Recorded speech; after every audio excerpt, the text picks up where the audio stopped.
Hello दोस्तों, स्वागत है एक बार आपका फिर आपके यूट्यूब चैनल राम श्रेष्ठ पर। दोस्तों, मेरा नाम है जितेंद्र यादव, जैसा कि आप जानते हैं, और हम एसएससी जीडी मैथ्स के प्रीवियस ईयर क्वेश्चंस कर रहे हैं दोस्तों। तो इससे पहले मैंने आपको प्रीवियस ईयर क्वेश्चंस के 2 सेट दे दिए हैं और जीके के हमने आज 8 सेट पूरे कर लिए हैं। मैथ्स में कुछ प्रॉब्लम होने की वजह से थोड़ा तबियत खराब थी, जिसकी वजह से मैं वीडियो शूट नहीं कर पाया था।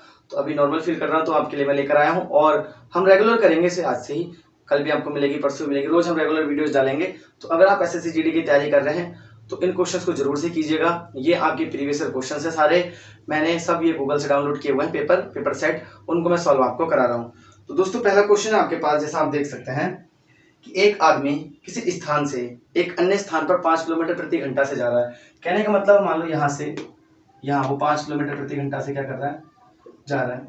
और हमसे बोला है कि 3 किलोमीटर प्रति घंटा से प्रस्थान यानी कि प्रारंभिक बिंदु पर आ जाता है। 3 किलोमीटर प्रति घंटा की रफ्तार से क्या हो जाता है, वो वापस आ जाता है। तो हमसे पूछा है पूरी यात्रा में उसकी औसत चाल क्या होगी। तो आपने फॉर्मूला पढ़ा होगा औसत चाल का, 2xy upon x plus Y. कब लगता है ये, जब हमारे पास जो दूरी होती है वो कांस्टेंट होती है। क्या होती है दूरी? कांस्टेंट, मतलब जाने में जितनी चाल से जा रहा, आने में जितनी चाल से आ रहा, लेकिन दूरी तो देखो सेम ही ना, यहाँ से यहाँ तक गया, यहाँ से यहाँ तक वापस आया। तो आप देखेंगे हम इसको लिखेंगे 2 × 5 × 3 और अपॉन में आपका कितना आ जाएगा। आपने देखा हमें x प्लस वाई लिखना है, तो 5 3 8 आ जाएगा। कितना आ जाएगा? 8 आ जाएगा। अब हम यहाँ एक काम कर सकते हैं, 2 से कितने बार में काट लेते हैं, 4 बार में काट लेते हैं। ठीक है, अभी कितना आ जाएगा आपका, 5 तियां 15/4, तो 4 तियां 12, 3 पॉइंट समथिंग करके आएगा, यानी कि 3.75 के आसपास इसका आंसर आ जाएगा किलोमीटर प्रति घंटा। ठीक है, ये ऑप्शन है, एक ही ऑप्शन था। देखो 4 तियां 12, बचेगा आपका कितना, 3 4 7 28, तो 3.75 के आसपास क्या हो जाएगा, आपका आंसर हो जाएगा। आई होप आपको ये बात समझ में आ गई होगी। अगला क्वेश्चन लेते हैं, सेकंड नंबर क्वेश्चन। ये भी आपके प्रीवियस ईयर क्वेश्चन है सारे। तो अगला क्वेश्चन है कि दो संख्याओं का जो अंतर है बड़ी संख्या के 25% के बराबर है। तो दो संख्याएं कौन सी मान ली हमने, x माइनस वाई। ये दो संख्याओं का जो अंतर है, बड़ी वाली संख्या x का 25% है। भाई कितना है, 25% है, आप जानते हैं। और हमसे बोला यदि छोटी संख्या 30 है, तो आप जानते हैं कि अगले स्टेप में हम यहाँ 30 लिख सकते हैं। तो यहाँ पर हो जाएगा आपका 25 चौक 100, यानी कि x/4 हो जाएगा, नहीं हो जाएगा। हम क्या करते हैं, इसको इधर ले आएंगे और इसको उधर लेकर चले जाएं। तो देखो x में से आपका x/4 क्या हो जाएगा, माइनस हो जाएगा, इक्वल आपका 30 हो जाएगा। तो आपने देखा 4 में से x जाएगा 3x, तो हमारे पास जो वैल्यू आएगी वो आएगी 3x/4 इक्वल 30। तो आपने देखा इससे कितनी बार में कट जाएगा, 10 टाइम्स कट जाएगा। और अगर हम बात करें इसकी मल्टीप्लाई इधर से, तो x का मान कितना आ जाएगा, 40। तो हमारे पास बड़ी संख्या कितनी आ गई, 40। तो हमसे बड़ी संख्या ही पूछी है क्वेश्चन में, तो 40 इसका क्या हो जाएगा, राइट आंसर हो जाएगा। तो अगले क्वेश्चन की ओर चलते हैं दोस्तों। देखो बहुत इजी क्वेश्चंस आते हैं जीडी में, बहुत हार्ड नहीं आता। सीजीएल या आप सीएचएसएल की तैयारी नहीं कर रहे हैं तो मैथ्स को उतना ही पढ़े जितना आपके लिए पॉसिबल है। मैथ्स में आपको जीडी में क्या क्या पढ़ना है, मैथ्स को अच्छे से कर लो, रीजनिंग अच्छे से कर लो, हिंदी मोस्टली बच्चे कर ही लेंगे। बस आपको थोड़ा जीके पर ध्यान देना है, तो मैं उसके प्रैक्टिस सेट्स आपके लिए लेकर आ रहा हूँ। सारे प्रीवियस जो भी क्वेश्चन पूछे जा रहे हैं तब तक करते रहेंगे जब तक जीडी का एग्जाम नहीं हो जाता। मैथ्स को भी प्रैक्टिस में करते रहेंगे। अगला क्वेश्चन है आपके पास, एक हौज में 3 नल लगे हैं। तो एक हौज है, 3 नल आपके पास लगे हुए हैं। ठीक है, यदि पी और क्यू मिलकर 8 मिनट में भर सकते हैं। भाई पी और क्यू जो है वो मिलकर 8 मिनट में भर सकते हैं। आगे बोला था नल आर हौज को 12 मिनट में खाली कर सकता है। ये 12 मिनट में आर जो है वो खाली कर रहा है, तो 12 मिनट में खाली कर रहा है, तो माइनस में लिख दिया। तो बताइए कि तीनों नल खुला रहने पर हौज कितने समय में भर जाएगा। देखो यहाँ हमें 3 डंडे बनाने की जरूरत नहीं थी, क्योंकि अलग अलग नहीं दे रखा। ये पता कि पी और क्यू 8 मिनट में भरते हैं और आर उसे 12 मिनट में खाली कर देता है। तो आपको 8 और 12 का एलसीएम लेना, आपने कहा 24 आ जाएगा। यानी कि अगर हम 24 लीटर का वो टैंक मान लें, तो 8 तियां 24, ये 3 लीटर भरेंगे 1 मिनट में या 1 घंटे में, है ना। मिनट में बात चले तो मिनट में, और 12 दूनी 24, ये 2 लीटर खाली कर देंगे। ठीक है, आर अकेला 2 लीटर खाली कर देगा। ये दोनों मिलकर 1 मिनट में 3 लीटर भरेंगे, ये 2 लीटर खाली कर देगा। अगर इन तीनों को हमने साथ में लगा दिया, तो अगर ए प्लस बी प्लस सी तीनों की हम क्षमता की बात करें तो ये 1 लीटर भर पाएंगे। आप कहेंगे अब सी यानी कि आर मान लेना, आप एबीसी मत मानो उसे, क्योंकि आर दे रखा है। तो P plus Q plus R की अगर हम बात करें, तो आपने कहा कि एक कैसे हो गया भाई, ये 3 भर रहे हैं तो ये 2 खाली कर देना, तो बचा रिजल्टेंट। तो आपके पास एक ही बचा, आपको भरवाना कितना है, 24 भरवाना है। जब ये तीनों काम कर रहे हैं तो 1 मिनट में कितना भर रहे हैं ये, आपने कहा 1। तो देखो कार्य बराबर कितना होता है, क्षमता, सॉरी हाँ सही है, कार्य बराबर होता है आपका, यह हम निकाले दिन बराबर क्या होता है आपका, कार्य बटे क्षमता। कार्य कितना है आपका, 24 लीटर टैंक भरवाना है। क्षमता आपकी कितनी है, इन तीनों की मिलाकर 1 हो जा रही है। 1 क्यों हो जा रही है, क्योंकि ये 3 लीटर भर रहा है तो ये 2 लीटर खाली कर दे रहे हैं। तो टोटल इनको कितना टाइम लग जाएगा, आपने कहा 24 मिनट का समय इनको लग जाएगा इस पूरे टैंक को भरने में। तो दोस्तों आई होप आपके क्वेश्चन समझ में आ रहे होंगे। देखो अगले क्वेश्चन की ओर चलते हैं। अगला जो क्वेश्चन है वो ये है 1 + 1/1 + 1/1 + 1/5। तो देखो कुछ नहीं करना है आपको, इसे तो बहुत आसानी से हम कर सकते हैं। 5 एकम 5 और 1 6/5। तो अगर हम इसको उल्टा कर दें, 6/5 बन रहा था तो यहाँ पर कितना बन जाएगा आपका 6/5 का 5/6 लिख लो। अब देखो 6 एकम 6 5 11/6, तो ये उल्टा हो जाएगा 6/11 बनेगा। यहाँ पर क्या बनेगा 6/11। और अगर हम इधर करें 11 एकम 11 11 और 6 17/6 आपका क्या हो जाएगा, 17/11 आपका क्या हो जाएगा, आंसर हो जाएगा। ये हमारा आंसर है। आई होप आपको समझ में आ रहा होगा, ऐसे क्वेश्चंस को करने में आपको कोई दिक्कत नहीं आ रही होगी। दोस्तों अगला जो क्वेश्चन है वो ये है आपके सामने कि एक व्यक्ति अपने आयताकार प्लॉट जिसकी लंबाई और चौड़ाई दे रखी है, हमें एक व्यक्ति है अपने आयताकार प्लॉट जिसकी लंबाई कितनी दे रखी है 25 और चौड़ाई कितनी दे रखी है मीटर में है कि 9 मीटर के बदले में समान क्षेत्रफल वाला एक वर्गाकार प्लॉट लेना चाहता है। मतलब जितना क्षेत्रफल इसका है उतना ही वो एक वर्ग लेना चाहता है, इसका क्षेत्रफल समान है तो इसका एरिया बराबर है इसके एरिया के। तो उन्होंने पूछा उस वर्ग का परिमाप क्या होगा, क्षेत्र का परिमाप क्या होगा। तो देखो पहली बात तो हमें ऐसे साइड पता होनी चाहिए। आपने कहा इसका अगर हम क्षेत्रफल निकाले तो वो लंबाई गुणा चौड़ाई होता है L गुणा B, और इसका क्या होता है आपने कहा भुजा स्क्वायर A मान लो तो A का स्क्वायर हो जाएगा। तो आपने कहा देखो 25 गुणा 9 बराबर A स्क्वायर हो गया। अगर हम यहाँ से A की वैल्यू निकाले तो अंडर रूट चढ़ा देंगे 25 गुणा 9 पर। आप जानते हैं 25 का कितना आ जाएगा 5 और इसका कितना आ जाएगा 3, यानी कि 5 3 15। इसकी जो साइड रही होगी वो 15 रही होगी, और आप जानते हैं परिमाप कितना इसका होता है 4a, तो 15 चौक 60, 60 इसका क्या हो जाएगा जो परिमाप हो जाएगा। तो आई होप आपको ये क्वेश्चन समझ में आ गया होगा। अगले क्वेश्चन की ओर चलते हैं, इसे मिटा देते हैं। और अगर आप इस चैनल पर नए हैं तो प्लीज बेल आइकन जरूर दबा लीजिए, दोस्तों के साथ शेयर कर देना ताकि सभी को कम से कम अच्छे से पढ़ने का मौका मिल जाए। अगला क्वेश्चन है कि किसी शांत जल में नाव की चाल 7 किलोमीटर प्रति घंटा है, तो हमें एक्स दे रखा है 7 किलोमीटर पर आवर के हिसाब से। शांत जल में जो नाव की चाल होती है वो 7 किलोमीटर प्रति घंटा दे रखी है और उसे हम एक्स से डिनोट करते हैं। यदि धारा की चाल यानी कि वाई जो है वो 3 किलोमीटर प्रति घंटा है, ठीक है भाई 3 किलोमीटर प्रति घंटा है, तो एक व्यक्ति को पी से क्यू तक धारा की दिशा में जाने और फिर लौटने में 10 सही 1/2 घंटे लगते हैं। भाई देखो पी से क्यू तक वो गया अभी, ठीक है पी से क्यू तक गया और फिर क्यू से पी तक वापस आया, तो उसको टोटल समय कितना लग गया 10.5 घंटे। तो आपने कहा 21/2 घंटे उसको लग गए, ठीक है। तो आपको पता है कि देखो जब वो गया होगा तो सेम डिस्टेंस उसने कितने से कवर की होगी। अब हम बात ये कर लेते हैं भाई, इसको करने के लिए पी और क्यू के बीच की दूरी हमसे पूछी हुई है। तो देखो अगर वो बंदा यहाँ से यहाँ तक गया है ना, तो डिस्टेंस मान लो डी कवर की होगी, तो हम समय निकालें। समय बराबर कितना होता है, आपने कहा समय बराबर होता है दूरी बटे 4, तो समय बराबर आपका होता है दूरी बटे 4। तो देखो जब वो धारा की दिशा में गया होगा तो 7 3 10 से वो चला होगा प्लस, ठीक है।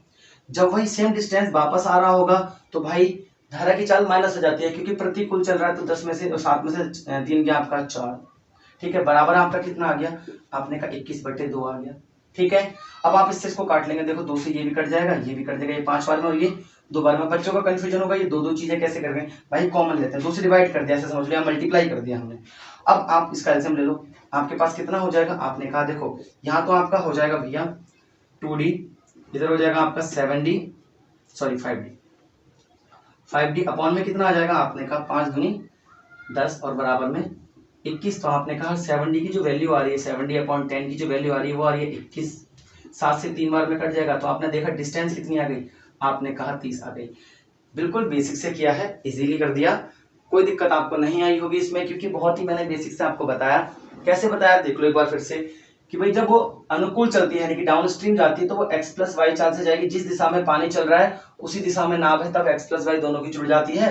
और x - y कब होती है, जब पानी इस तरफ जा रहा है और नाव इस तरफ जा रही हो। तो आपको पता है कि जब एक बार इस तरफ जाएगा बंदा तो पानी के साथ जाएगा, इस तरफ आएगा तो पानी के विपरीत दिशा में आएगा तो चाल घट जाएगी। आई होप आपको समझ में आ गया होगा। अगला क्वेश्चन है आपके पास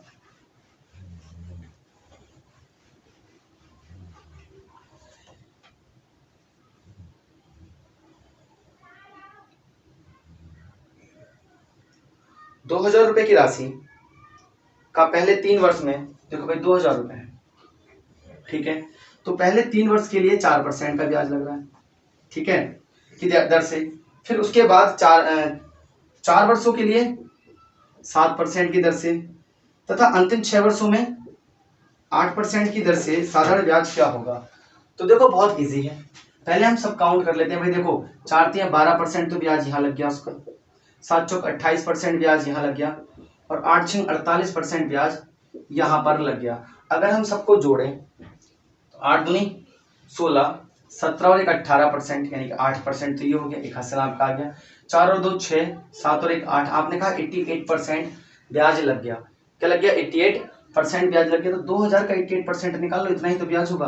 तो आपने कहा 2000 का 88% अगर हम निकालेंगे, आपने देखा यहाँ 100% हटाएंगे तो 2 0 से 2 0 कट जाएंगे। 8 दूनी 16 का 6, 8 दूनी 16 17, 1760 आपका क्या आ जाएगा? टोटल ब्याज आ जाएगा। आई होप आपको ये बात भी समझ में आ गई होगी, यहाँ तक आपको कोई दिक्कत नहीं रही होगी। अगले क्वेश्चन की ओर चलते हैं। तो देखो अगला जो क्वेश्चन है आपके पास वो ये है, 60 लीटर दूध और पानी के मिश्रण में चीनी और पानी का अनुपात। तो भाई चीनी दे रखी है और पानी का जो अनुपात दे रखा है वो कितना दे रखा है आपको? हमें दे रखा है 3:2 में, ठीक है। आप जानते हैं 60 लीटर है, कितना है? 60 लीटर। तो आगे हमसे बोला है मिश्रण में कितना पानी और मिलाया जाए, मिश्रण में कितना पानी और मिलाया जाए जिससे दी हुई अनुपात का जो व्युत्क्रम प्राप्त हो जाए। मतलब व्युत्क्रम का मतलब ये हुआ कि 3 और 2 था तो अभी 2 और 3 हो जाए। तो क्या मिला रहे हैं भाई? हम पानी मिला रहे हैं। क्या मिला रहे हैं? पानी मिला रहे हैं। और आप जानते हैं कि हमने चीनी तो मिला ही नहीं है, तो चीनी अलग अलग कैसे हो गई? तो हम चीनी को क्या करेंगे?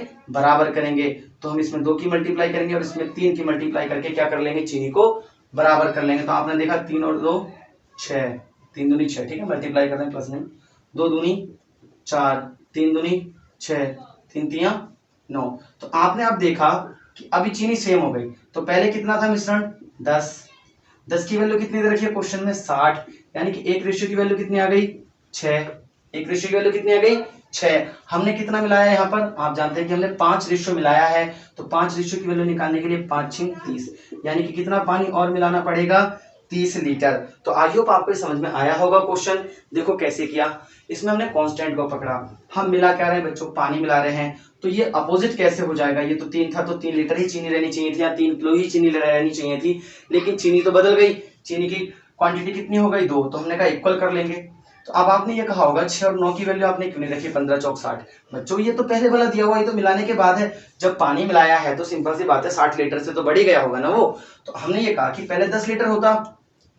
10 की वैल्यू 60 दे रखी है, 1 की वैल्यू कितनी आ गई? आपने कहा 6। तो देखो 4 से हम 9 हो गए, यानी कि हमने क्या मिला दिया? 5 लीटर पानी मिला दिया। तो 1 रेशियो की वैल्यू अगर 6 है तो 5 लीटर की वैल्यू 30 हो जाएगी। आई होप आपको समझ में आ गया होगा। अगले क्वेश्चन की ओर चलते हैं। तो देखो अगला जो क्वेश्चन है आपके पास वो ये है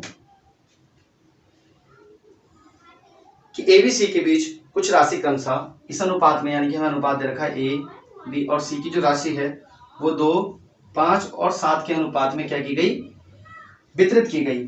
अगर ए और सी के बीच में 2500 रुपए का अंतर है, तो आप देखो यहाँ पर कितने का अंतर आ रहा है? आपने कहा 5 का अंतर आ रहा है। क्वेश्चन के हिसाब से यही 2500 रुपए का है। कितने का है? 2500 रुपए का है। तो बी की धनराशि पूछी है, तो बी की धनराशि कितनी है?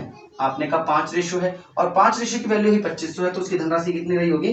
2500 रही होगी। कुछ करने की यहाँ जरूरत ही नहीं पड़ी। क्यों नहीं पड़ी? पड़ती अगर यहाँ पर मान लो कोई और रेशियो होता तो हम यहाँ से घटा देते और फिर रेशियो की मल्टीप्लाई कर लेते। लेकिन यहाँ तो देखो बी की इनकम भी 5 है और यहाँ पर अंतर भी 5 रेशियो का दे रखा है, तो बस 2500 ही उसकी क्या हो जाएगी? इनकम हो जाएगी। क्वेश्चन इतना सही था। बहुत इजी क्वेश्चन आते हैं। मैंने कहा ना, अगर आप मैथ्स को थोड़ा सा भी पढ़ेंगे, मैंने पूरा कोर्स कराया मैथ्स का, देख लेना आपके 25 में से 25 मार्क्स आएंगे। अगला लिखा है कक्षा में 24 छात्रों का औसत अंक 25 है। 24 स्टूडेंट्स हैं, 24 स्टूडेंट्स हैं, उनका औसत कितना दे रखा है? 25 अंक दे रखा है, ठीक है, मार्क्स है ये। उस कक्षा में लड़कों का औसत 20 है। तो जो बॉयज होंगे कितने भी होंगे नहीं पता, इनका औसत कितना है? 20 है। और हमसे बोला है लड़कियों का औसत, यानी कि गर्ल्स का जो औसत है वो आपके पास 30 है। तो हमसे पूछा है लड़के और लड़कियों की संख्या का अनुपात बताओ। तो इस क्वेश्चन को करने के लिए एलिगेशन से अच्छा कोई मेथड नहीं है। आपको पता है बॉयज हैं, पता है गर्ल्स हैं, बॉयज का कितना आपने कहा 20 है, गर्ल्स का आपने कहा 30 है, ओवरऑल हमें पूरी कक्षा का पता है ना, तो आपने कहा 25 रख लेंगे। आपने कहा इधर बचा भाई 5, इधर कितना बचा, आपने कहा इधर भी 5, तो आपने देखा बॉयज और गर्ल्स का जो रेशियो आएगा वो 1:1 आ जाएगा, यही हमारा आंसर।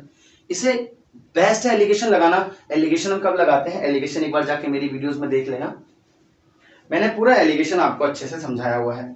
अगला क्वेश्चन देखते हैं बच्चों। अगला क्वेश्चन जो है आपके पास,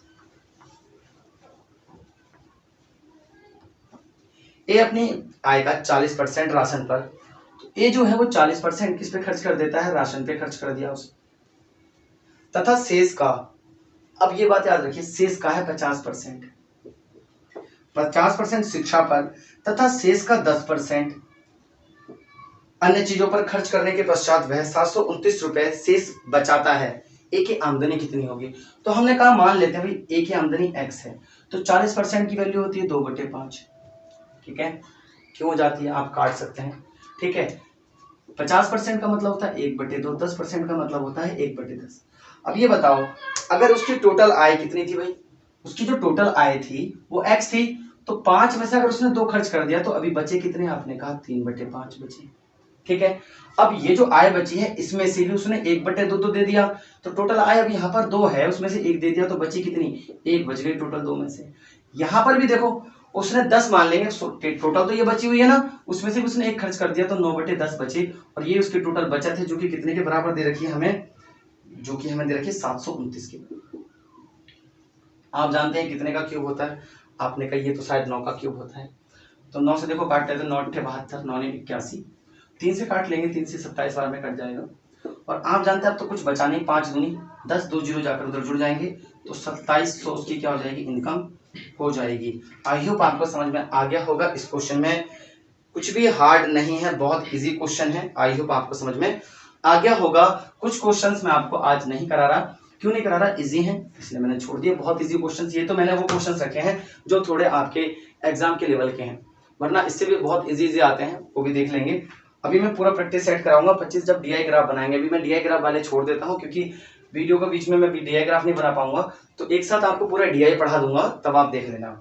लिखा 2 संख्याओं का महत्तम समावर्तक मतलब LCM और लघुत्तम समावर्तक 20 और 540 है, HCF, महत्तम HCF हो गया जो कि 20 दे रखा है, और ये कितना दे रखा है 540। हमसे बोला यदि एक संख्या यानी कि x मान लो एक संख्या 90 है तो दूसरी संख्या आपको बतानी है।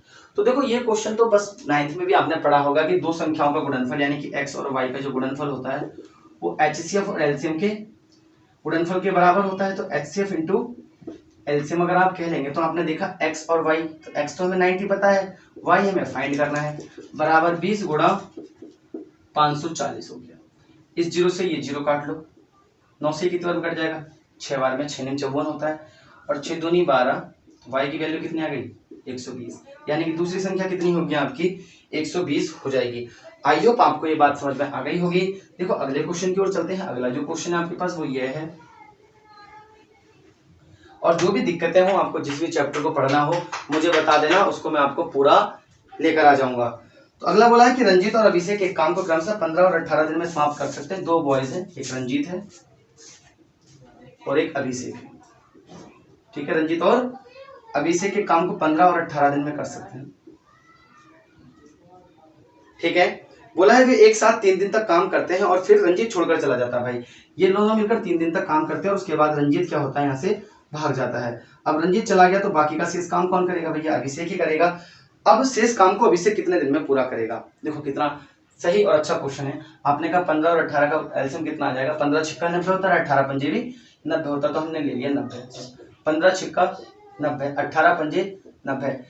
रंजीत जो है वो 6 यूनिट एक दिन में काम करता है, अभिषेक जो है वो 5 यूनिट एक दिन में काम करता है। दोनों मिलाकर कितना यूनिट कर रहे हैं, आपने कहा 11 यूनिट। अगर हम किसको लगा देते हैं, रंजीत को और अभिषेक को लगा देते हैं, तो एक दिन में ही 11 यूनिट काम कर देते हैं।